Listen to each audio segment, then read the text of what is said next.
Lanjut soal berikutnya, soal nomor 6, masih terkait dengan materi pilar negara.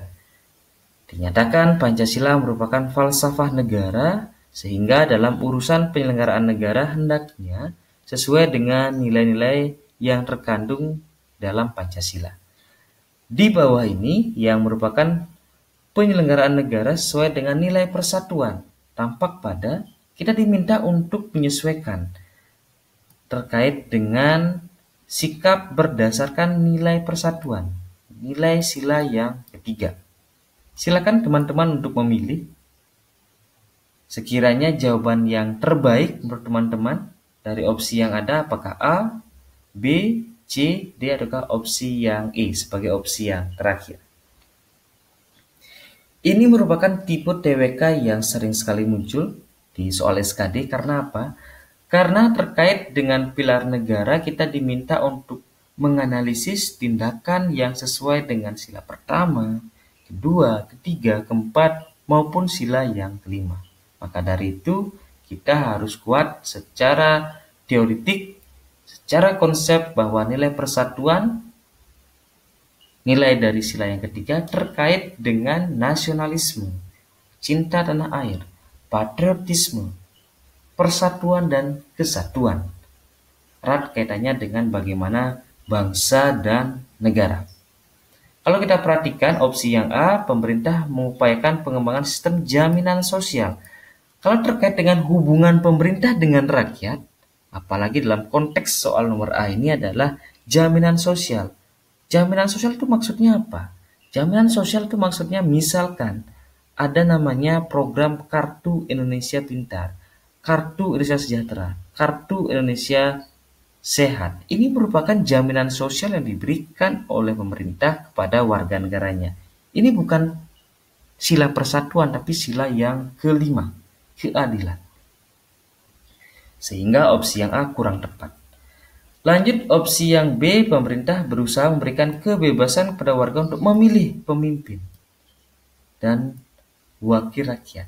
Terkait dengan pemilihan pemimpin, ikut dalam pelaksanaan pemilu, itu merupakan implementasi sila yang keempat. Kita lanjut soal berikutnya, soal nomor C ya. Jadi opsi selanjutnya, pemerintah menguasai seluruh sumber daya alam yang ada di wilayah negara Indonesia dan melarang setiap pihak yang berusaha ingin memanfaatkannya. Jadi kekayaan bumi, air, dan tanah dan sumber daya alam dikuasai oleh negara dan dipergunakan sebesar-besarnya untuk kemakmuran rakyat, itulah terkait dengan perekonomian. Terkait dengan perekonomian, sekali lagi teman-teman harus kita pahami bersama, itu merupakan implementasi dari sila yang kelima. Sehingga ini juga kurang tepat. Lanjut berikutnya, opsi yang D, pemerintah melakukan pajak bagi warga negara yang memiliki pendapatan di atas wajib pajak dan membebaskan warga negara yang memiliki penghasilan di bawah ketentuan wajib pajak untuk tidak membayar pajak. Ini adalah konsep keadilan. Jadi semakin banyak memiliki harta kekayaan, semakin banyak pajak yang akan dibayarkan, tetapi begitu sebaliknya. Jika warga negara tidak banyak memiliki kekayaan, maka pajak yang dibayarkan juga sedikit. Ini konsep dari nilai keadilan.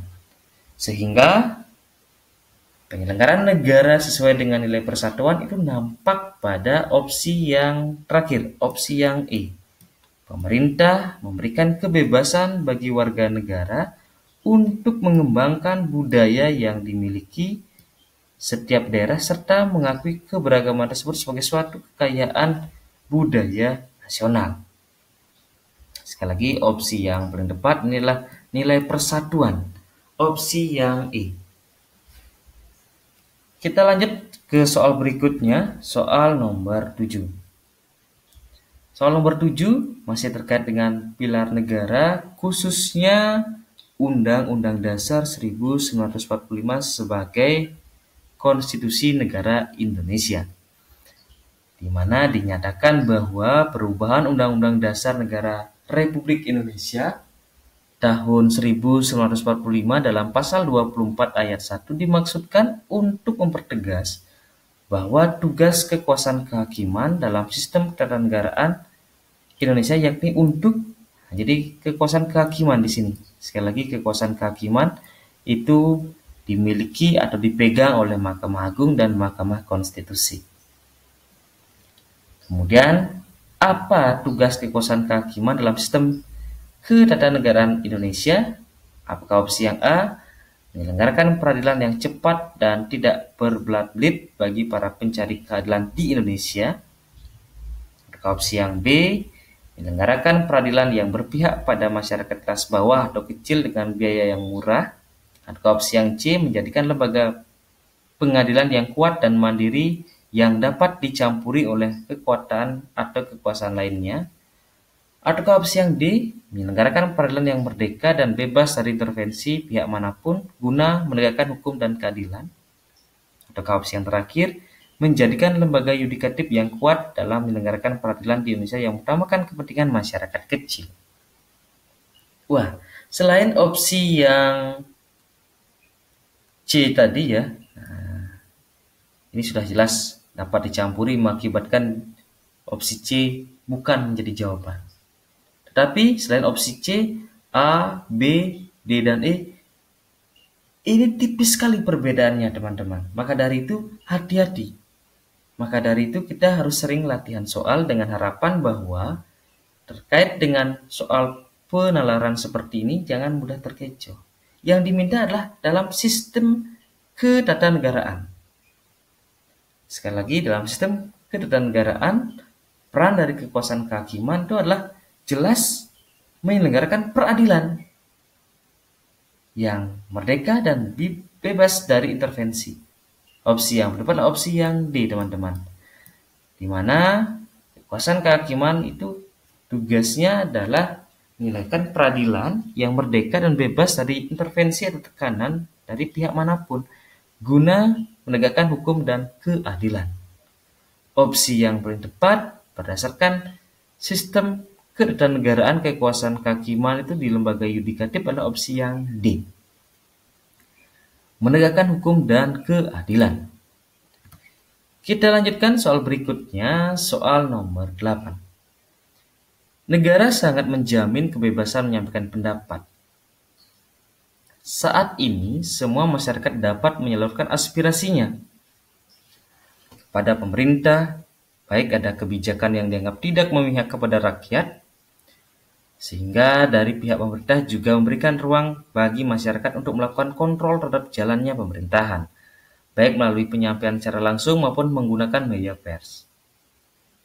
Ini terkait dengan penyampaian pendapat ya, di pemerintah itu menjamin, sehingga yang menjadi pertanyaan di sini berdasarkan wacana di atas dapat disimpulkan bahwa, jadi apa yang dapat kita simpulkan dari pernyataan di soal nomor 8 ini? Di mana pemerintah memberikan ruang bagi masyarakat untuk melakukan kontrol terhadap jalannya pemerintahan, baik penyampaian secara langsung maupun menggunakan media massa atau pers. Apakah A, B, C, D, atau E? Silakan teman-teman pilih jawaban terbaik versi teman-teman itu sendiri sebelum kita diskusikan, sebelum kita analisis satu persatu dari opsi yang ada. Kalau kita perhatikan opsi yang A, menyampaikan kritik terhadap pemerintah merupakan bentuk pelanggaran terhadap prinsip demokrasi, tidak. Jadi menyampaikan kritik terhadap pemerintah bukan bentuk pelanggaran. Opsi A kurang tepat. Opsi yang B, pemerintah menjamin dan junjung tinggi kemerdekaan mengemukakan pendapat bagi warga negaranya.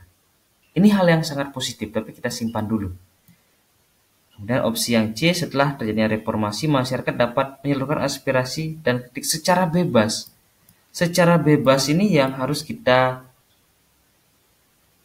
konotasikan sebagai hal yang bersifat negatif. Karena apa? Bebas yang dimasukkan adalah tidak sebebas-bebasnya, tetapi ada norma, ada sopan santun, ada etika yang harus dijaga ketika menyampaikan kritik. Opsi C kurang tepat. Berikutnya, opsi yang D, kebebasan demokrasi pada masa sekarang sangat bergantung pada kebijakan pemerintah. Ini juga kurang tepat.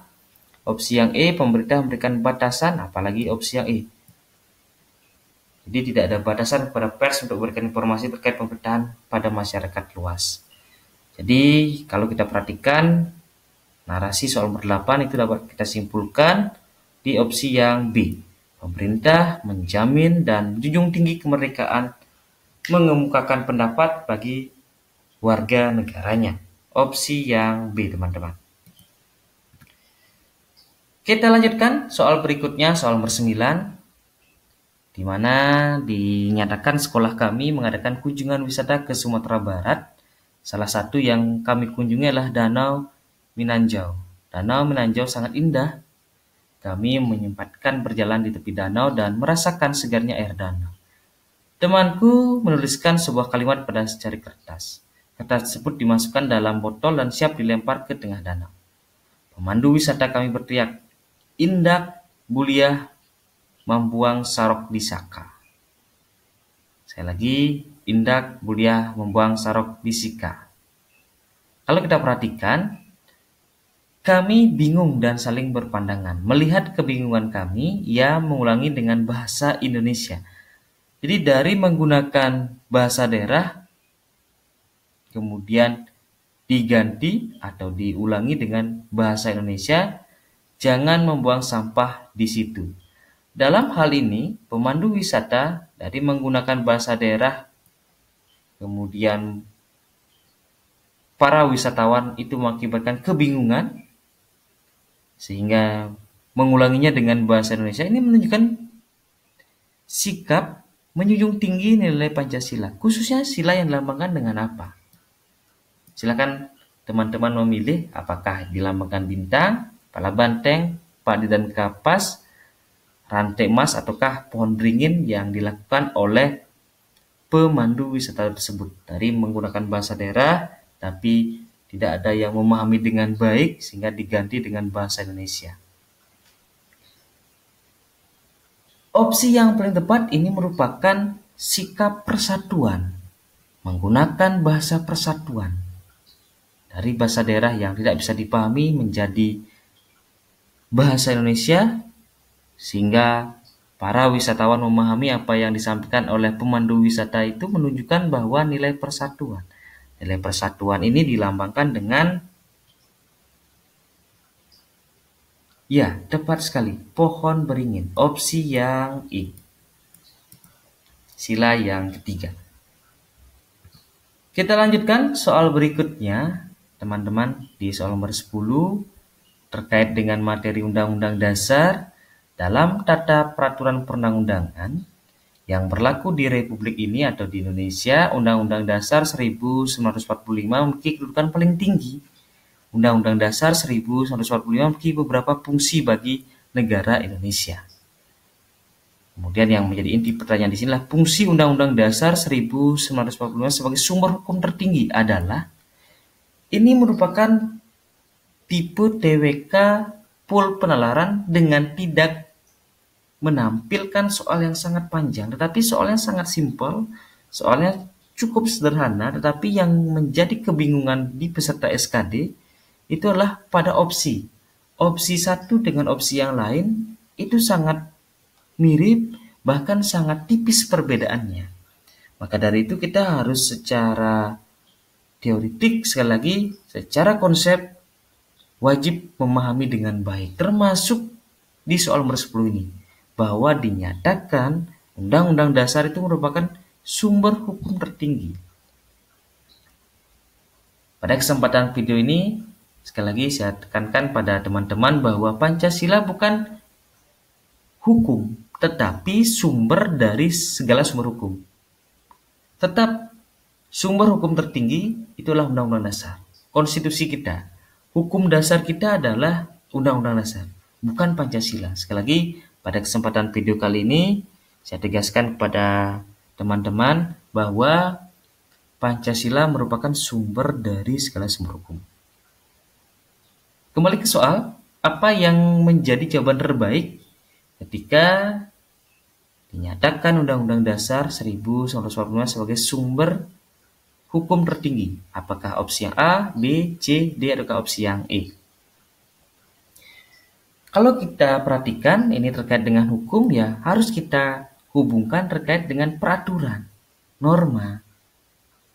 Sehingga dari opsi yang ada, Undang-Undang Dasar 1945 sebagai sumber hukum tertinggi mengakibatkan Undang-Undang Dasar adalah sebagai acuan dan alat untuk mengatur semua norma dan peraturan yang berlaku.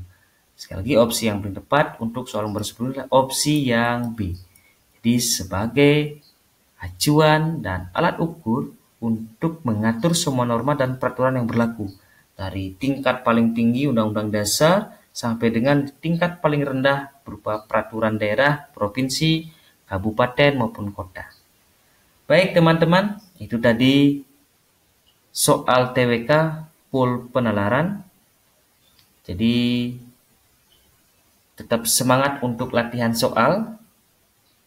Jika ada hal yang kurang dipahami dari penjelasan yang sudah saya sampaikan, jangan ragu untuk menuliskan dalam kolom komentar dan tetap dukung channel ini agar terus membagikan video-video yang bermanfaat dalam latihan soal SKD pelaksanaan CPNS tahun 2023 dengan cara klik tombol subscribe dan aktifkan juga notifikasi loncengnya, dan bagikan juga kepada rekan-rekan yang lain, saudara, kerabat, teman kalian yang akan mengikuti pelaksanaan SKD CPNS 2023 sehingga semua mendapatkan manfaat dari pembahasan soal yang saya lakukan. Sampai berjumpa di video kami berikutnya. Tetap semangat, tetap optimis. Terima kasih.